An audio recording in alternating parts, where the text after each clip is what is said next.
Hi everyone, my name is Miss Winslow. I am here again to go over graphing inequalities with you. We are going to be looking at this on a coordinate plane.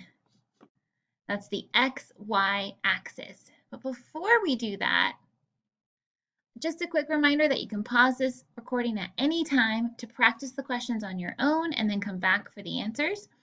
We're going to first review graphing inequalities on a number line. This is something you're very used to. We have our number line here and it tells us that the solutions are x is less than 1. So what we do is we go to 1 and we're going to put an open circle. Remember, if it's just less than, we have an open circle. And if it's just greater than, we also have an open circle.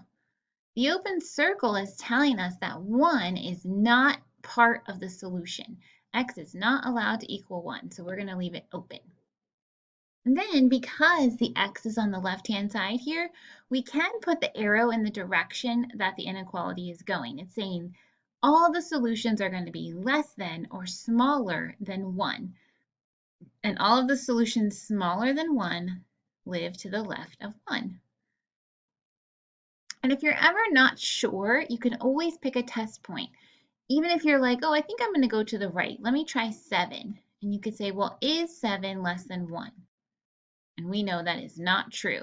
So that's why we are not going to shade our arrow towards the right. We want to shade or point our arrow towards the solution set. So if we were to pick, say, -4, we could say, is -4 less than 1? And that is yes. So our arrow here is going in the direction of the solution. So let's look at the second one here. Ooh, we have an equal to now. So that's going to be our filled in circle, remember. That's a huge filled in circle. And if you have less than, it's also going to be filled in. The filled in circle is a visual indicator for you, for the reader, that it's allowed to equal that number. So we're going to go to 2 and we're going to fill in the circle because it is allowed to be 2 because of the equal to. And then we know the arrow is going to go to the right because it wants solutions that are bigger than, greater than 2. So we could pick 6 and say, oh, is 6 greater than or equal to 2? And it is. So we have shaded over the correct numbers, over the solutions that make this inequality true. So now we're going to review one more thing, and that's graphing linear functions. You guys have done this a lot in class already. This is in slope-intercept form. Remember, y equals mx plus b. This is the best form, I think, for graphing by hand because it gives us the most information to use. We have m is the slope, and that's 1/4 in this example, and the y-intercept is 2. The y-intercept is where it crosses the y-axis. So we can start there. Let's put a dot on 2. Once you have one of the points on the line, we can just use the slope. Remember, it's rise over run to continue our line. We can go up 1 over 4. And there's another dot. And you can do this as many times as you want. That will fit on the graph or even beyond the graph. I'm going to go this way too, down 1 over 4. And there we go. Let's try to insert an actual line because if you've noticed, I'm not the best straight line drawer here with my pen tool. There we go. There is our line. So again, slope-intercept form is super handy. There are other forms that we can also graph in, but if you can get your equation into slope-intercept form, it's going to be the easiest to graph. So now let's combine the two. So we're going to combine graphing inequalities and graphing linear functions on that coordinate plane, the XY coordinate plane here. So before we actually do it, I'm going to show you some that are already done. So take a look at these. This is what graphing inequalities on the coordinate plane looks like. So you can see we have some inequalities going on. We have linear functions, y equal to, less than or equal to 4/3 x minus 4, for example. This is in a similar form as mx plus b. Yes, it's less than or equal to, but you can graph it the same way. It's still in slope-intercept form for an inequality. Have you guys noticed the difference in the graphs yet? Maybe you have. The graph here on the left has a dotted line, and the graph here on the right has a solid line. That's a big difference. And what do you think is causing that difference? If you were to look at the two functions, and maybe you realize it's the inequality. So when you have just less than or just greater than, it's going to be a dotted line. And that is our way of sort of saying that open circle, right? If it's a dotted line, it means that the solutions that live on that line are not going to satisfy the inequality. It's just everything to the left or to the right of it. In this case, we shaded to the left of it. So you know how we shaded on the number line, or we drew the arrow on the number line to show the direction of the solutions? Well, that's one dimension, right? In two dimensions, in the xy plane, we just shade over the whole area. That is true. If you were to look here on this one on the left, we could pick any point in this shaded area. Let's pick 0, 0. And let's see if that is true. If it's true, it means it's going to work when we put it into the inequality. So let's put in 0 for x and 0 for y, and let's see if this is true or false. Oh, look, this is all 0, isn't it? 3 times 0 is 0, 2 times 0 is 0. Is 0 less than 10?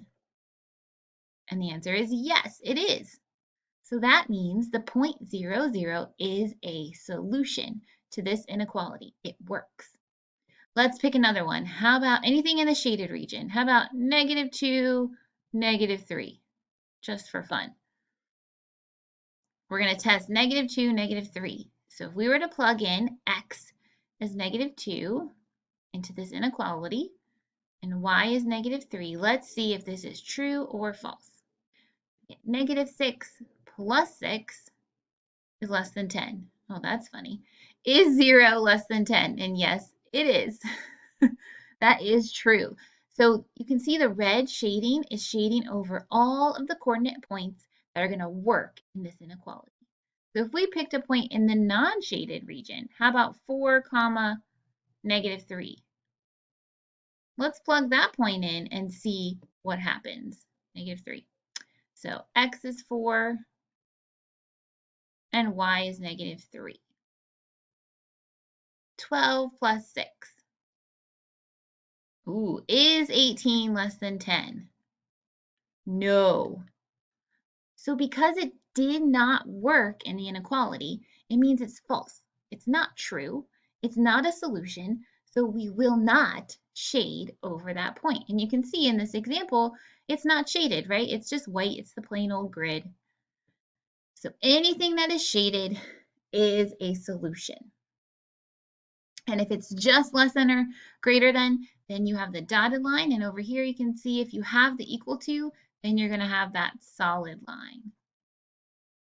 And that is just our way of basically indicating the open circle or the closed circle. It means the same thing. It's just now on a coordinate plane. All right, so let's try some. I put some steps here at the top, but you don't have to follow them. These are just some steps that usually are helpful and will work. You guys know multiple ways to graph lines. So whichever way that you prefer or you see first, that is great. You should do that. First step, it says graph the line.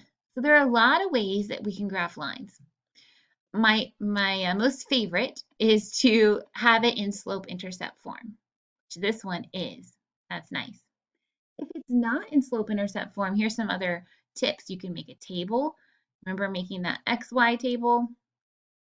You can find the X or Y intercepts, or you can even use a calculator. Can I spell today? And we know graphing on the calculator is super, super easy. So let's graph the line using slope-intercept because it's already in that form. So we're going to go to 2 on the y-axis. And using the slope, we're going to go up 7 and over 4. Oh, this is off the grid. That is okay. And we're going to, step 2, decide, before we draw the line, let's decide if it is dotted or solid. So when you look at this one, it is equal to. So that equal to is our tip. That is a solid line because it is allowed to equal those numbers along that line. So we're going to have a solid line. Now we're almost done. I mean, we graphed our linear function, which we've done before, right? But we need to decide where to shade. Are we going to shade to the left of the line or to the right of the line? Where do the solutions live? So the way to decide is we're going to pick a point. Pick any point you want, as long as it's not on the line, because that's really not going to tell us much, right? We want to pick something that's either over here to the right or over to the left so we can decide if we're going to shade it. I happen to love 0, 0. If the 0, 0 is not on the line, I like to pick it because they're easy numbers. So let's try 0, 0. We're going to plug in 0 for x and 0 for y and see what happens. Is the inequality true or false? So we get 0 is less than or equal to, this is just 0 and 2. Is 0 less than or equal to 2? Ask yourself that question out loud. If you need to, you can even draw a number line. Here's 0, here's 2. Is 0 smaller than it? Yes, it is. So this point is true. That point is part of the solution, which means we are going to shade over that point. So we're going to shade everything to the right of the line. And if you don't believe me, you could pick any point you wanted to the right of the line and it will work. Not just 0, 0. Any point will work. Oops. There we go. That's it. You guys just graphed an inequality.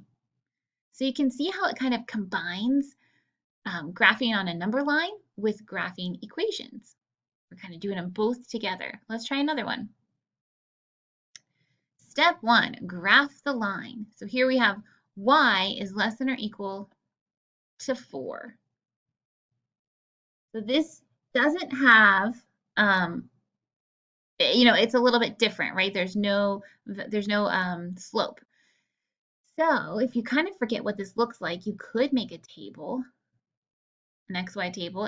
If we put 0 for x, oh, there is no x. So y is 4. No matter what we put for x, because there is no x, y will always be 4. So we go to the y axis, we put a dot on 4 and draw our horizontal line. This is a solid line because it's equal to, right?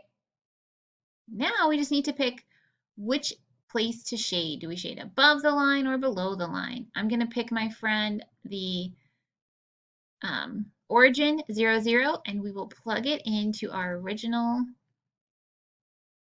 inequality. So we'll plug in 0 for y.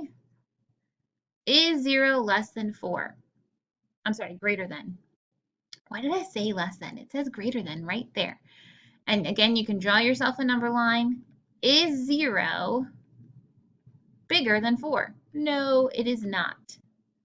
So this is not true. So the point 0, 0 does not work. So it is not a solution. So that means we shade in the other direction. We shade over the solution. So it's either going to be above or below. And since it's not below, it's above. We can pick a point above the line if you want to just confirm our work. Let's pick 0, 5. Let's pick this point right here. So if we plug in 5 for y, let me put it here, is 5 greater than or equal to 4? And yes, it is. We plugged in that y value of 5. So that is true, which means we shade over that solution. Want to do another one? Okay, now I don't have the steps on here for us because I'm letting you guys go free. However you want to graph the line is up to you. We have x minus y is greater than 2. So I'm actually going to treat this as a literal equation. This actually is a literal equation, and we can get y by itself. So I'm going to add x to both sides. I'm just rearranging it to make it look like slope-intercept form. See? And then to get y by itself, we're going to divide everything by -1. Ooh, don't forget when you divide by negative, you flip the sign. So we get -x minus 2. There we go. Now we can graph it. So we're going to go to -2 on the y-axis and put a dot. That's our intercept. And our slope is -1 over 1. So from here, I'll go down 1 over 1, down 1 over 1. There's our line. And it's just less than, so we're going to have a dotted line. I don't think I have a dotted line tool, so let me just do this. Hey, that's not too bad. All right, our next step is to shade the solutions. So remember, pick any point you want, as long as it's not on the line, because we need a clear spot to shade. So if I pick 0, 0, let's see if this is true or false. We'll put in, and you can put it anywhere you want. We can put it into the original, or we can put it into our new rearranged one. It will work in both if it does. So let's put it in the original. 0 minus 0 is greater than 2. Is 0 bigger than 2? And the answer is no. Let's try it over here. Is 0 less than -1 times 0 minus 2? Okay. Is 0 less than -2? And you might be like, maybe. Well, make sure you draw your number line and actually see. And since 0 is to the right of 2, 0 is bigger than -2, to the right of -2. So this is also no, which is good. It should be, no matter where you plug that point, whether you plugged it into the original or into our rearranged, it's got to give you the same solution. So the solution is that 0, 0 is not a solution. So we are going to shade away from it. We're going to shade on the other side. We do not want to shade over 0, 0 because that's the test point and it didn't work. So you can always confirm yourself. Remember, you can pick a point in the shaded area and test it, and it will absolutely work in the inequality. Here's another one. X is less than -5.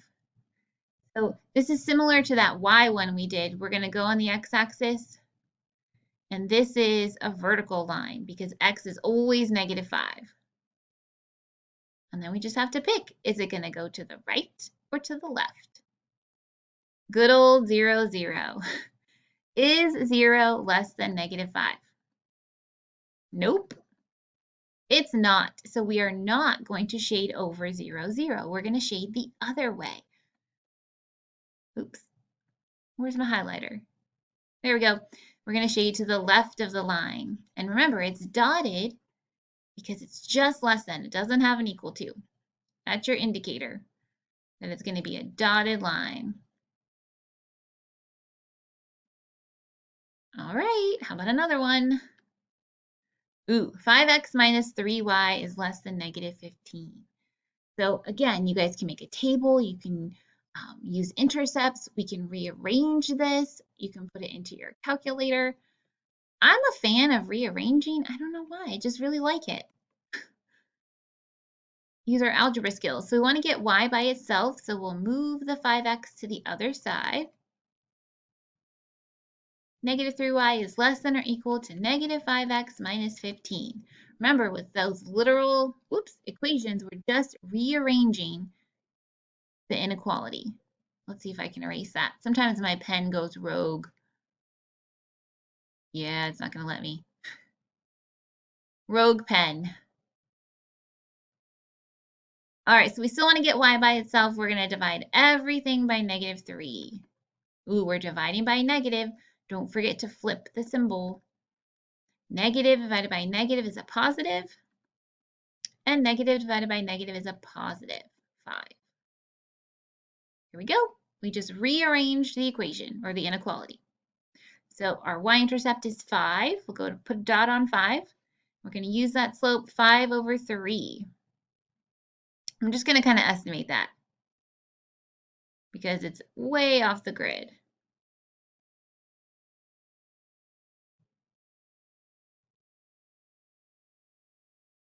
Way off the grid. Oh, I think I'm off a point there. Okay. And we are going to have a solid line, right? Ooh, my freehand solid line, because it is greater than and equal to. Now we pick our point, 0, 0, and plug it in anywhere you want. Let's plug it in here since it's right in front of us. And let's see if it's true or false. Is 0 greater than or equal to 5? No, it's not. So we are not going to shade over 0, 0. Remember, we want the shading to cover the solutions. We want the shading to cover the answers, the ones that work in the inequality. So we are going to shade away from 0, 0. Shading is fun. Get your color pencils, your highlighters, your markers. This means if we picked any point in this purple area and plugged it in, it will absolutely work. All right, here we have sort of a word problem, if you will. Jessica is stacking items on a shelf. She has large books that weigh 5 pounds each and medium books that weigh 3 pounds each. The shelf should hold at most 50 pounds, at most. So it cannot hold any more than 50 pounds. It cannot hold 51, 52, no, at most 50. Let X represent the number of large books. Let Y represent the number of medium books. Okay, so we're going to have like a weight inequality, if you will. So X is the large books. And how much do the large books weigh? The large books weigh 5 pounds. So 5 times X, right? If you had one large book, it'd be 5 pounds. If you had 2 large books, it'd be 10 pounds. So she's going to put all these books on the bookshelf. So we're going to add them together. Medium books are 3 pounds, and we're going to let Y equal the medium books. So we know the 50 is going to go here because the total, adding them together, is going to be at most 50 pounds. So we need to decide, is it going to be less than, greater than, less than or equal to, greater than or equal to. And you can kind of think about it, think through it. Can the weight be less than 50? Can it be 48?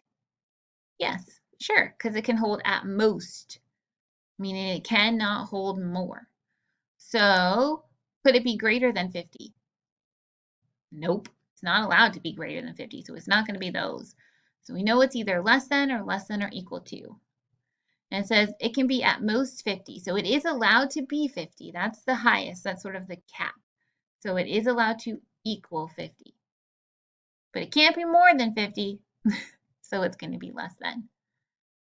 So you're going to see writing inequalities also with translating this word problem into a mathematical inequality. And we could graph these. And you know, the cool thing about graphing this would be to see the different combinations of large books and medium books that she could hold on her shelf very easily. So let's do that. I'm going to go to Desmos. This is what I'm going to show you on Desmos. It's pretty magical. Here's our Desmos graphing calculator.